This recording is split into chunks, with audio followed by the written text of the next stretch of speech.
Hello and welcome to another episode of the AfterBurners podcast. I'm your host Samuel Oni, and with me today is Wes Spearman. Wes, how are you doing today? Yeah, I'm good, Sam. Obviously, most recent news in F1 has been the testing, which we'll get into. But yeah, how are you? I'm good. I'm good. I'm very excited for F1.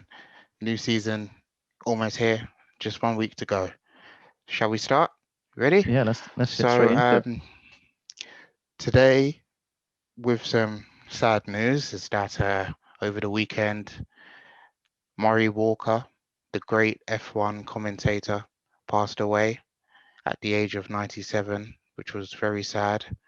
And he had a he was a real he was known for his great voice and enthusiasm and excitement in the F1 sport. And it's just really sad to know that he passed away. Yeah, and hugely sad news. I think I just finished eating my dinner when I heard that Murray Walker had died. But yeah, I mean, for me, he's just the voice of F1 growing up on the BBC and ITV. The two things I remember most about F1 growing up was the chain, the Fleetwood Mac chain as the theme tune, and Murray Walker saying it's go, go, go, and yeah, and all of his Murrayisms. And I don't remember it, but one of the funniest things he did was I don't know if you've seen Sam, but the Pizza Hut advert with Damon Hill where the stuff across the pizza. If you've not seen it, go and see it. I think it'll definitely be on YouTube somewhere. But also his touring car commentary of the BTCC, that was Yep. brilliant as well. And he's just got so many iconic quotes, and it is hugely sad. And he's easily one of the best commentators of any sport, in my opinion. So yeah, very sad news. Yeah. Um, Condolences to his family. And yeah, and we still go on with F1. Yeah, the Now, circus still continues. of course. Now, to F1 testing. 3 days, the cars are back on track, loads of excitement. Now, where do we start? Well, I think we start with perhaps the most notable thing is that Mercedes seem to not be doing all that well. I I think mean, Bottas topped the timesheets, I think, once on in day two, but besides that, they didn't seem to be doing all that well, which is interesting. But Mercedes have been renowned for sandbagging, not pushing as hard in testing, and mm, come the first race in Bahrain in a couple of weeks' time, they'll be leading the pack by half a second in qualifying or something ridiculous. But yeah, yeah, um, sorry, yeah. On Friday first testing, I was keeping up with it on the BBC Sport website and saw that Hamilton had gone off the track. Not only that, with gearbox problems, but you did it come to your mind that Mercedes would struggle when practice comes around next week? I don't think they will struggle. I mean, gearbox issues could potentially be a worry because Aston Martin also had gearbox issues, and they're a Mercedes power unit team as well. So whether Mercedes are for once having some reliability issues, potentially, but I don't think so somehow. I mean, we saw Hamilton spinning around quite a few times, but then you'd be lucky to find a driver in there that didn't spin because the track was just so sandy. There was sand coming in all over the place from the desert, and driving on sand with slick tires with no tread, it is very slippery. I mean, I haven't done it, but I assume it's close to driving on water. It'll be, yeah, very slippery. But yeah, Mercedes gearbox issues, whether some dust or sand got in there and eroded away at some of the components, I don't know. That does happen. Maybe not to F1 cars 'cause they're obviously made of slightly stronger material, carbon fiber and such. Um, but yeah, it's interesting that Aston Martin had the same issues as well on day two. But I didn't notice McLaren had any issues with the Mercedes power unit and gearbox. I don't know, but McLaren seem to do quite well. But we'll get onto them in a second. But yeah, Yeah, Mercedes. I don't think they'll be worried too much. I think they're having a shakedown session either this week or next week. yeah, I think they're one of the few teams that didn't have a shakedown session before. They're doing it afterwards. But yeah, come Bahrain Grand Prix, they'll be topping the timesheets as always. yeah. Question is there any stop to Mercedes? Just Yeah, the that big question. I don't think so. Personally, no. they're just too powerful. I mean, for we saw. I don't think Ferrari have made too many steps forward from last year. I don't think they'll be.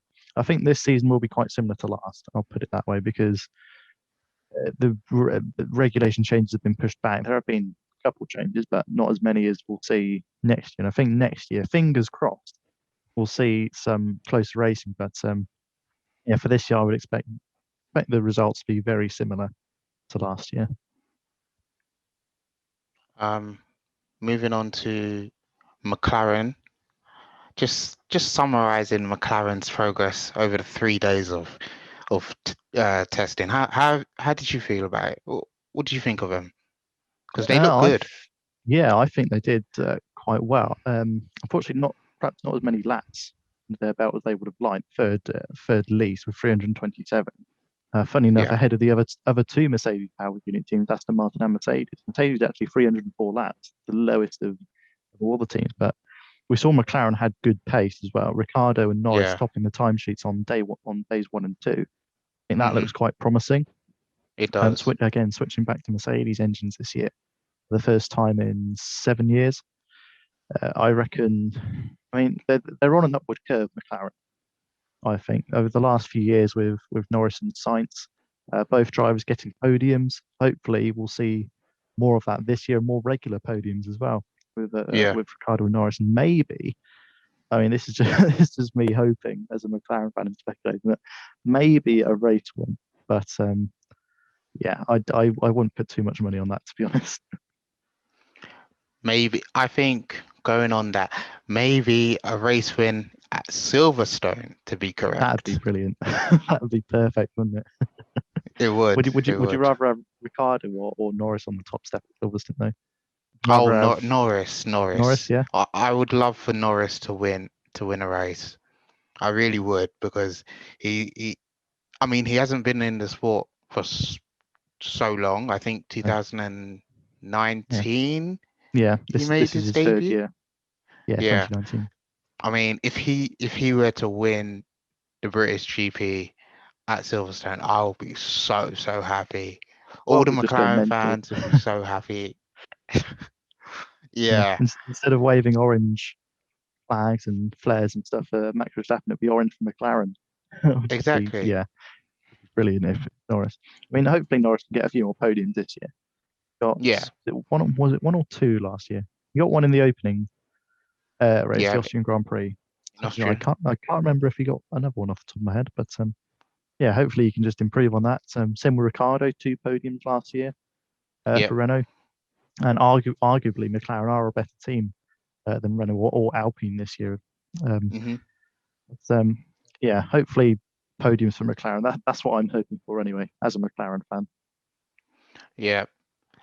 Um, I mean, as someone who's going to be rooting for Red Bull this year, we have to talk about the Honda engines and how Red Bull and AlphaTauri have been doing. I actually want to start with AlphaTauri because they have a Japanese driver by the name of Yuki Tsunoda who has been very good in testing. I've been impressed with him, and on the last day he didn't finish too he finished quite well in second place, not too Yeah, far off Verstappen yeah, he did. in I've been with a 129. yeah, I've been hugely impressed by Yuki Tsunoda. I've also been impressed by the AlphaTauri car as well. It looks much better on track than it did in the renders and the photos.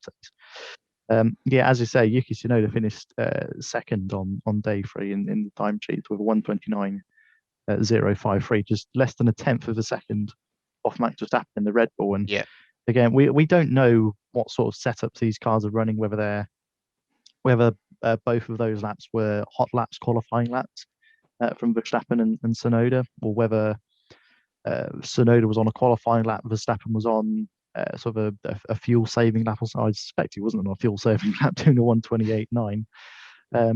It is certainly very promising um, from the Honda powered cars of Red Bull and AlphaTauri. I mean, AlphaTauri joint most laps. That's one thing that we should be looking at is the laps that these Yeah. cars are done, because that gives us a sense of how reliable they're going to be. And Alfa Romeo and AlphaTauri, both the Alphas, have topped the most laps, 422 each, and Ferrari, 404. Mm. Red Bull, not so much for 369, but certainly their pace looks good, their reliability looks good. Apart from Sergio Perez engine cover flying off Yeah. on the Yeah. straight. But yeah, they do look good, I have to say, and the cars look good as well. But yeah, I'm looking forward to what AlphaTauri can do this year. I mean, Mm. two young drivers. I think Pierre Gasly will be the number one driver. I don't think there's too much argument about that. But yeah, I'll be looking forward to seeing what Yuki Tsunoda can do. 20 years old. I think he's only, I can't remember if he's a few months older or younger than me. But yeah, just puts into perspective what I could be doing right now if I was a good driver. Like, yeah, Yeah. 20-year-old in F1, and I'm just sitting here chatting about him. It's quite a Yeah. different, but yeah, I'm looking forward to Yuki Tsunoda, and hopefully he can get a few points in his first season. Yeah. I mean, I hope they will be also trying to be knocking on the door of that midfield battle with Yeah, definitely. yeah, because it'll be really exciting with Alpine and AlphaTauri. So I'm Yeah, excited for that. I reckon it will be a really, really close midfield battle this year with McLaren. Have got two brilliant drivers. AlphaTauri's got Pierre Gasly, race winner, hugely motivated, hugely passionate driver. Yuki Tsunoda, a rookie who seems to be doing well in testing. Fernando Alonso, Esteban Ocon over at Alpine, a legend in Fernando Alonso, a modern legend. Esteban Ocon, not quite that sort of same level as Alonso, but still a good driver nonetheless. Yeah. Uh, and then you got Aston Martin as well, Sebastian Vettel, Lance Stroll. I am a little bit disappointed by Aston Martin, but hopefully they can come good in the race. And I think that midfield battle, the battle for those sort of last points positions, the sixth, Yeah. 10th, that they'll be the picks of the field to watch me. Mm. But forget about the podium. That's more often than not going to be Mercedes, Red Bull. It's Of those course. last 4 or 5 points positions that we really should be paying attention to, because I think we'll see some very, very good and very, very close racing for those Mm. last points positions. Yeah, I agree. I agree. Um, Another thing I want to move on to is the president of F1, Stefano Di Michele. I hope I said his name right. Um, I saw on Twitter that he's also thinking about bringing some legendary tracks back from the dead and onto the track. So I just wanted to get your opinion on what tracks would you like to see on the calendar come back? Yeah. I mean, it depends what he means by legendary, because we've already got quite a few legendary tracks already on Yeah. the calendar, like Monza, Spa, Monaco, Silverstone as well. Hmm. Um, but I think, and Imola as well. Imola's on the calendar for a Yeah. second year. Um, I think I don't know, because there's already so many good tracks on the F1 calendar. Yeah. There's not much. There's a few great tracks, like Spa is one of my favourites, just because of how quick it is and how technical it is. Again, Silverstone, British Grand Prix, can't do too much better than that. I wouldn't mind seeing Brands Hatch on there, but I don't know how Oh well yeah. that would work with modern F1 cars, given how big they are. And Brands Hmm. Hatch isn't the widest of circuits. Mm. Um, Fuji as well in Japan would be quite good. It used to be an F1 track. I mean, I don't know if you remember, I think in about '07, '08, there Mm. was this great battle in the rain between Robert Kubica in a Sauber and Felipe Massa in a Ferrari, just going wheel to wheel for a good few laps. And it was just brilliant to watch. Um, but besides those two, I can't really think of too many off my head. Turkey, maybe. Yeah. Yeah, that was a brilliant race there last year. I mean, all helped with the weather conditions, but yeah, out of the tracks that I've seen race on, yeah, those would be ones. Brands Hatch, Turkey, and the Fuji. I well, I mean, I'd have to agree with you on that one, especially Brandy's Hatch. I'd love to see what that track's about, and you know, the driving there. And I think, well, okay, so if there was one track or two tracks rather that you'd love to see or go to this year, given COVID permitted, where would you want to go? Silverstone would be one. Um, Hopefully, it's not raining as as the British summer Mm, tends to have. But yes. yeah, Silverstone probably.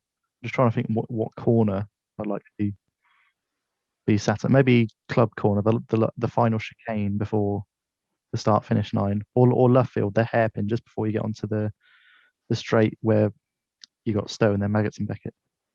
Silverstone would be one, and probably Spa as well. Be sat at La Source or Eau Rouge or Radion, just seeing all the cars go past and just how quick they are as well. That would just be, yeah. Silverstone or Spa. Mm. I think, I mentioned, I mentioned a lot, was it last week or the week before? I mentioned going to Zandvoort, but I think I also want to go for also Monaco's the big one. I think Monaco's Yeah, always been the big one for the calendar. You can go to anyone and say, "Oh, what track would you like to go to?" And I think they say Monaco first one. I mean, it's the boats, the houses, it's the place yeah. for Formula One. I think Um, Monaco is more about the spec rather than the actual racing. I think that yeah. Monaco is just a special place for everyone that sort of adds to the racing, whereas the actual races themselves, I don't think have been have been that good. But the whole Mm. surrounding of Monaco is brilliant. And I'd like to experience a night race. So maybe Singapore or Abu Dhabi. Good shout, yeah. Not Abu Dhabi. Abu Dhabi boring. No? No, I No? think no, not Abu Dhabi. Singapore, yeah, not Abu Dhabi. No, Abu Dhabi's just too. It's just not good racing. I mean, again, the spectacle is all right, um, but I'd rather go to Singapore to see a night race than Yeah, Abu Dhabi. Singapore it is then. Um, so next week, so next week's sorry, next week is the Bahrain GP. But before we finish off, I think we should talk about the Drive to Survive. Yeah, Drive to Survive season 3 starts on Friday. Now, if you haven't watched Drive to Survive, I suggest you go and watch the first 2 seasons. It's absolutely hilarious. It provides a real in-depth behind the scenes of Formula One racing, off the track as well as on the track. I mean, when I watched it for the first time, seeing the actual preparation and how like the drivers cemented their career and stuff like that, I was just blown away by it. And it's very funny. Do you want to give you what do you think? yeah. I've really liked it. I've watched both seasons, and I think it does give a really good insight into, as you say, the sort of behind the scenes stuff of Formula One. And yeah, there are a few funny moments. I think that the main one in the first season is when Kevin Magnussen slammed the door or broke the door of Yes. Of Gunter Steiner's office or Oh something, my and goodness. he went chasing after him. And then another point he said, "Oh, we're such a bunch of wankers." essentially. Oh, But yeah. I think my favourite moment from Drive to Survive so far is, and it is quite a powerful moment of when um, it was at Spa, funnily enough, where all the F1 drivers were doing press conferences and interviews and stuff, and there was the F2 race going on, um, Yes. which sadly led to death of Antoine Hubert. Yeah. And I just remember Lewis Hamilton giving his interview, Interview and he just looked up on the screen and just said, "Whoa, on the that's screen. Yeah. bad. Hope he's all right." And then Mm. it's just powerful because then the next scene you have is all the drivers on the grid holding their Yeah. helmets and um, with a reef there, and it's just well that is how dangerous Mm. motorsport is. Just one mistake, and that could be it. Yeah. Um, yeah, it's Because not a funny moment at all, but it is powerful and emotive, yeah, it and is. it's my favorite moment of the series. Because I think I was watching that as well, and it was also giving a perspective side on Alex Albon, because he at the time as well, he had just replaced Pierre Gasly Mm, for the Red Bull seat. And I think at the time of the accident in the pits, um, or just outside, I think Albon's mum, I think when she saw the accident on the screen with Anton Hubert, I think she was like, "Oh, who is that? Is he okay?"